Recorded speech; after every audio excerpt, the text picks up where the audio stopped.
Dad dashes my dreams to favors, golden child, and refuses to pay my tuition. My sweet revenge comes later. I, a 32-year-old male, have a younger brother who is 28 years old, and we were raised by our father, who is 56 years old. Ever since we were in middle school, my dad has always favored my brother over me, and over time, I became accustomed to it. I was never the kind of son that my dad wanted because, unlike him, I had no interest in sports or engaging in the typical macho activities that boys usually do. I was always more interested in things that are generally considered feminine, which is why I was a huge mama's boy while growing up. I loved everything related to the kitchen, reading books, and even singing. My dad tried to make me play football with him, but I was no good at it, so gradually we grew apart. On the other hand, my brother was exactly the kind of son that my father wanted. He was a rough and tough boy, unafraid of getting dirty while playing or even getting hurt. He was the perfect son for my dad, and it was very obvious that my father loved my brother much more than he loved me.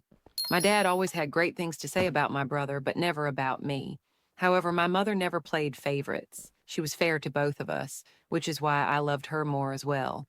I did make an effort to befriend my dad and spend time with him, but once we'd grown apart, he didn't seem too interested in fixing our relationship. Unfortunately, the glue holding our dysfunctional family together, my mother passed away when I was in 8th grade. She had been suffering from cancer, and by the time we realized how serious it was too late to save her, and she was gone before we knew it. My mother's passing devastated me, and I kind of spiraled during that time. My only solace was the kitchen, and I would whip up something new every day as if my life depended on it. My mother was a great cook and often told me that had she not been forced into taking over her dad's business, she probably would have become a chef. So cooking was the only thing that brought me any comfort since my dad and brother were no help in dealing with my feelings. They suppressed any emotional reaction they had to my mother's passing, and if anything, they grew even more distant from me. In a normal family, something like this would have brought us closer. My fixation on cooking irritated my dad even more, and he kept bugging me to get out of the kitchen and do something more manly. One day, when he'd had enough, he told me that if he saw me in the kitchen again, he would make me do all the other household chores as well. He told me to be more like my brother and man up, which led to a huge fight where I told him he never loved me, and he agreed. It was finally out in the open, and I guessed that it was pretty much the last day my father and I spoke to each other so openly, because after that, I stopped trying to win him over altogether, and he didn't seem to care about it either. For the next few years, I spent all my time in my room, listening to music and studying new recipes. I was determined to make this whole chef thing work out, not just for myself, but also for my mother. Meanwhile, my dad and I only spoke when it was absolutely necessary. My brother didn't care about me much either, and ignored me just like our dad did, so after my mom passed away, I basically had nobody to count on. When it was time for me to apply to colleges, I decided to apply to a few of the top culinary schools, as well as regular colleges, so that I'd at least have a chance. I didn't know if my dad would agree, but I had to try. I had already interned at a restaurant secretly that summer, gained some experience, and managed to get them to write a recommendation letter for me, which helped greatly. I ended up getting accepted into several of the schools I'd applied to, including one of the best, which just so happened to be in France. I was thrilled that this was finally happening for me, but I was equally nervous since this meant I would have to ask my dad for permission. I'd already made up my mind to beg him to let me go if he seemed reluctant because I absolutely had to make this happen for myself. I wasn't prepared to give up on my dreams under any circumstances, so I did tell my father about it eventually. While I was ready for him to reject my request by saying that it wasn't a masculine profession, I was absolutely not prepared for him to decline paying my tuition at all. I still remember being really confused when he told me that he wouldn't be paying for my education at all, since my dad was not poor in the slightest. In fact, he was quite well off and could easily afford to send me to France. But money wasn't the reason he wasn't ready to pay for my tuition. It was because if I went to France and joined such a reputable school, it would make my younger brother feel insecure. He was already struggling with his grades and couldn't focus, so my dad wanted me to either go to community college or find a way to pay for my own tuition. I was astonished that he would do something so cruel to his own son and didn't know what to say. I tried to tell him that I needed this, but he was resolute and completely unwilling to pay for my tuition. He even told me that my brother's well being was his top priority and that he didn't want me competing with his son. I could hardly believe this was happening because I couldn't imagine any other father in the world crushing their child's dreams like this just for their favorite. After a lot of pleading and sobbing, when he still refused to budge, I ended up getting into a huge fight with him. I said a lot of things to him and then left his house for good. I started living with my maternal aunt, my mother's older sister, instead. The only reason I hadn't moved out earlier was because I found comfort in the house where I'd grown up with my mom, and also because I didn't want to change schools, which I would have to do if I moved in with my aunt, since she lived quite far from the high school I attended. I told her all about my dad and how he'd outright refused to pay my tuition and that I needed her help. It felt awful asking her for a lot of money since she wasn't as wealthy as my dad, but she reassured me that she'd take care of all my expenses. Somehow, she managed to get all her friends to pitch in and sent me to the culinary school of my dreams, and I'm always going to be grateful for that. Once I got there, I worked part-time as well and tried to make the most of my time to justify all the money being spent on me. I worked incredibly hard and made my way up. When I graduated, I was one of the most skilled chefs there and even landed a job just a few months after graduation. I started working at a high-end French restaurant and sent half of my salary back to my aunt to repay whatever debt I had. Fortunately, I didn't have to rely on a student loan, or I might never have been able to pay it off. I worked in France for a few years before finally moving back home once I'd saved up enough to open my own restaurant. It's been a couple of years, and in the meantime, I worked at another restaurant here as the head chef while also working toward my goal of opening my own restaurant someday. It was all finalized a few weeks ago, and I was finally able to open the restaurant I'd been working towards for so long. Two of my friends from back when I was in France also joined in on my business idea, and we became co-owners. I was grateful they allowed me to choose the name for the restaurant. They happened to be from the same state, so we were all okay with opening our restaurant in my city of choice as well. I chose to name it after my mother, which was a lucky coincidence for us since my mother actually had a very beautiful and uncommon name in the city we called home. Everything was finally falling into place. A few days ago, we even had a small party for a few select guests before we were officially open for business. Of course, I invited my aunt and a few of her friends, who had also pitched in to help pay for my tuition. I also invited some of my friends from school, but that was pretty much it. I didn't invite my father and brother for obvious reasons. Even if I had wanted to, I couldn't have since I hadn't spoken to them ever since I left home, and neither had they bothered to get back in touch with me. I suppose all of us were better off this way, but I should have known they would eventually show up to take advantage of my success, and that's exactly what happened. At the party, they showed up an hour before it was due to begin, but weren't stopped by security since we shared the last name, and they claimed they were there to surprise me. At least that part was true. I was definitely surprised when I saw them.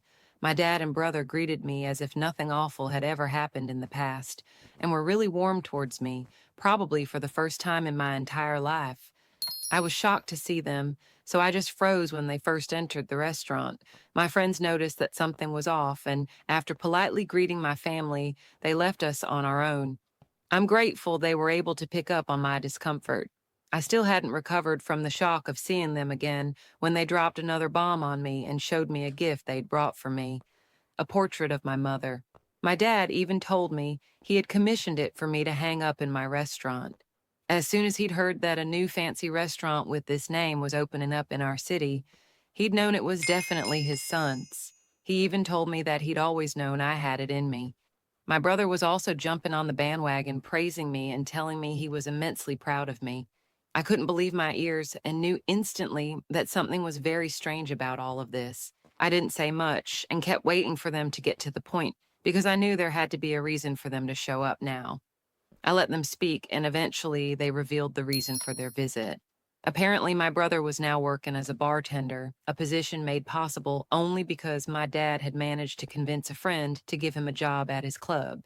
My brother's grades had continually fallen throughout high school and college, which is why he didn't end up in the high-paying positions my dad had always expected.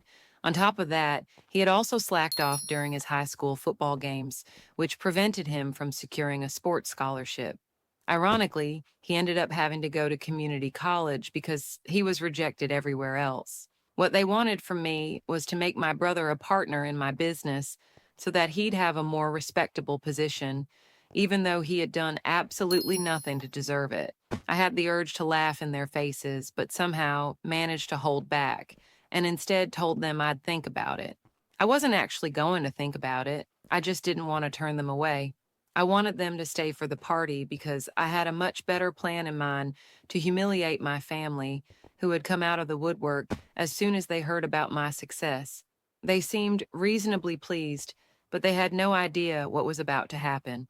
After a while, our guests started arriving, and within an hour or so, everyone we had invited was there. I spent the evening socializing while my dad and brother did the same. I even overheard them boasting about me to a few people, marveling at their sheer audacity. Towards the end of the party, it was time for the hosts, namely me and my partners, to give a toast. My friends went first since I wanted to save the best for last, and finally, it was my turn to speak. On that day, I was finally going to speak my heart out. I began by thanking all my guests and raised a drink to my mother first, as she was the reason I'd ever achieved so much. I firmly believed that it was her faith in me as a child that made me believe I could accomplish any of this, and that belief stayed with me even after she was gone. After paying my respects to her, I decided to address the disrespect as well. I brought up how I had to take a loan from my aunt and her friends to attend culinary school and thanked her. Then I got to the real reason I had to take out a loan for my tuition, my family. I spoke about growing up with a father who never loved me or had any faith in me, who always berated me for having feminine interests like cooking, and a younger brother who was a mirror image of my dad. I revealed how my dad had refused to pay for my tuition out of fear that I might become more successful than my younger brother, his golden child, which was why I ended up leaving home. Despite all odds, I managed to rise and become who I am today. So, in a way, they did deserve some credit for creating all the hardships I faced, or I might never have discovered my own resilience. Many people gave my dad and brother the nastiest looks while I was speaking, and even they had the good sense to look ashamed, though I knew they didn't feel that way. I then walked over to my dad and brother, hugged them, and put on the same pretense they had when they visited me. Two could play this game. I announced that because they had shown up to celebrate my success, I had forgiven them for everything that had happened in the past, and was even ready to give my brother the job of bartender at my restaurant. To others, this obviously seemed like a heartfelt reconciliation, and they ended up clapping for me at the end of my speech, with a few wolf whistles. Only my family and I knew this was nothing more than an attempt to humiliate them, which I had done quite successfully. They had to smile and act grateful for what I had done, as they couldn't exactly storm out angrily, though I knew that's what they wanted to do. After a while, when the crowd had cleared out, and it was finally time for us to go home, my dad and brother confronted me right outside my restaurant. They were furious, and I swear there were angry tears in my brother's eyes. They demanded an explanation for what I'd done and said that if I never intended to make my brother a partner, I should have turned them away as soon as they arrived. I just laughed and told them that this was my way of paying them back for everything they'd done to me over the years, and that this was exactly what they deserved. Then I walked away and didn't look back, even when I heard my brother crying and yelling that I'd regret this. I didn't care as I was already in my car and driving away. That happened a couple of days ago, and I haven't heard from them since. My aunt thinks I might have gone a bit too far with this. I should have just kicked them out right away, but I don't agree with my aunt's opinion that I was too harsh. I feel what I did was well deserved. Update 1. I decided not to reach out to my family to apologize despite my aunt's comments about being too harsh. I don't feel sorry for what I did, so I'm not going to pretend otherwise or go out of my way to apologize. They had the opportunity to apologize when they visited, but they didn't. I explained this to my aunt, and while she still believes I shouldn't have done what I did, she hasn't said much more about it. I suppose this is one of those areas where we agree to disagree, and I'm okay with that. In other news, my brother has made sure to go behind my back and spread false information about me to all our friends from school. It's unfortunate that we went to the same high school because this means that random people from school are now texting to confirm rumors that I had humiliated and then kicked out my dad and brother from my restaurant, after feeding them 3-day-old food on purpose. Yeah, he exaggerated the story to make himself look like the victim, which isn't surprising. Normally, I wouldn't care about petty rumors, but I don't want potential customers taking these rumors seriously. So I've texted my brother that if he doesn't stop spreading lies about me and my restaurant, I'll ensure he loses his current job. I'm hoping this will work because I really don't have the time or energy for their unnecessary drama right now. I'm extremely busy with work. Update 2. My brother texted back saying he would only stop when I made him a partner. I don't even understand what level of idiocy and delusion this is. Besides, if he wants to be a partner, wouldn't it be a stupid idea for him to be spreading negative gossip about the same restaurant? I'm pretty sure this is my dad's tactic to secure a high-profile job for his darling son without him doing any real work. Unfortunately for them, it won't work with me. I told him that if he doesn't stop, he'll be hearing from my lawyers and that he's in no position to negotiate with me right now.